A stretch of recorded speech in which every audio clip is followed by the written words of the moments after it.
Assalamualaikum warahmatullahi wabarakatuh. Alhamdulillah kita bisa bertemu kembali ya di podcast Lukman Effendi. Dan pembahasan pada hari ini masih di tanggal 7 November 2023, yaitu tentang budaya instan ya. Di podcast sebelumnya sudah kita sampaikan 6 hal yang memicu kita pada kehidupan atau pada kebiasaan yang sudah membudaya, yaitu budaya instan tadi. Kemudian pertanyaan selanjutnya adalah, jadi budaya instan ini baik atau buruk gitu ya. Nah, untuk kali ini kita mencoba untuk melihat barangkali buruknya dulu ya gitu ya. Buruknya dulu dari budaya instan ini. Jika kita terjebak dalam budaya instan dan kita tidak cukup hati-hati di dalam melihat segala sesuatu ya. Jadi apa buruknya dari budaya instan ya?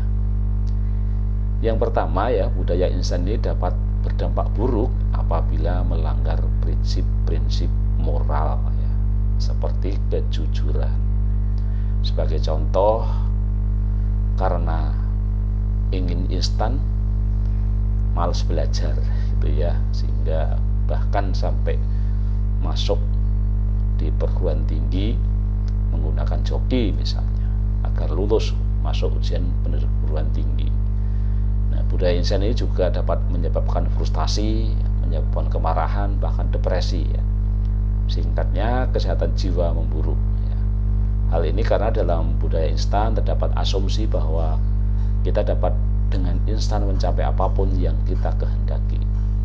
Padahal kenyataannya adalah tidak semua yang kita kehendaki dapat kita capai, apalagi dengan mudah dan cepat ya.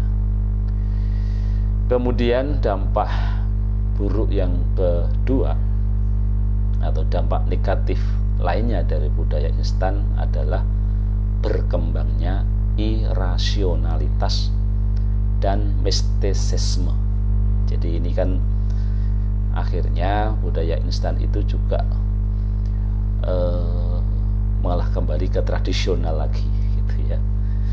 Makanya orang mengatakan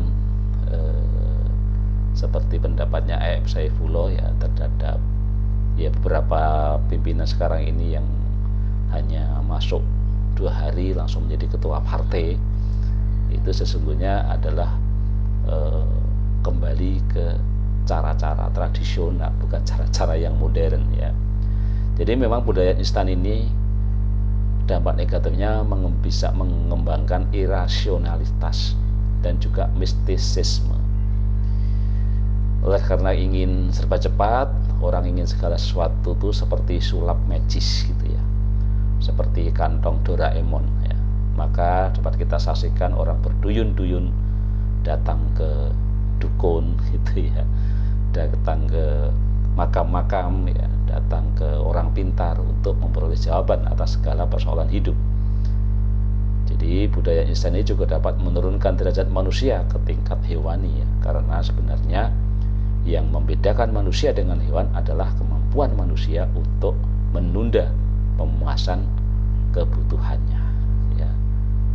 Karena apa? Karena manusia kan harusnya rasional ya. Rasional harusnya punya akal. Nah, akal membentuk apa yang disebut sebagai budaya, budi dan daya gitu ya. Jadi sama-sama kita butuh makan ya, sama-sama kita butuh kebutuhan seksual misalnya ya, tetapi banyak aturan-aturan ya, banyak hal yang kemudian menjadi budaya kita gitu ya. Nah, kita kadang-kadang dengan budaya instan ini yang bisa memunculkan irasionalitas gitu ya. Kemudian dampak buruk lainnya dari budaya instan adalah menyebabkan perbenturan dan konflik sosial. Misalnya ketika kesuksesan satu pihak yang menggunakan metode instan menimbulkan iri hati pada pihak lain yang menempuh proses yang wajar, ya. Atau pada pihak lain yang memiliki definisi instan yang kecepatannya tidak sama, ya. Jadi bagaimanapun juga seorang pemimpin yang baru 2 hari kemudian menjadi ketua partai, gitu ya, aku yakin bahwa banyak orang-orang di dalam situ yang pasti sebenarnya tidak nyaman, ya. Demikian juga dengan calon wakil presiden kita yang baru masuk sebentar di Golkar, ya, langsung menjadi calon wakil presiden. Ya, secara bahasa nonverbal kita bisa melihat, ya, bahwa sesungguhnya sorak-sorai tepuk tangan itu dilakukan tidak dengan hati, gitu ya. Jadi budaya instan ini dapat menyebabkan konflik sosial, perbenturan, ya, iri hati, gitu ya. Kemudian yang terakhir, ya, berdasarkan pemikiran Juneman Abraham tadi, ya, budaya instan ini dapat menimbulkan kepalsuan diri.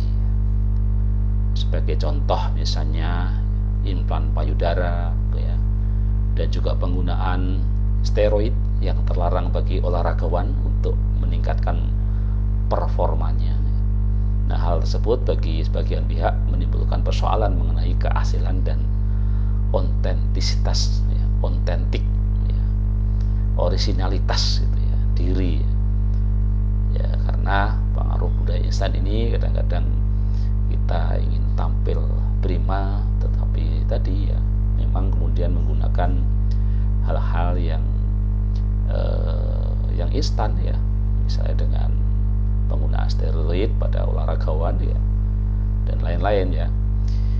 Jadi itu dampak buruk dari budaya instan yang bisa kita ketahui, sehingga tentu saja lagi-lagi apakah budaya instan ini baik dan buruk, ya, minimal tadi sudah kita sampaikan ada 5, ya, ada 4, ya, ada 4 dampak buruk dari budaya instan, ya.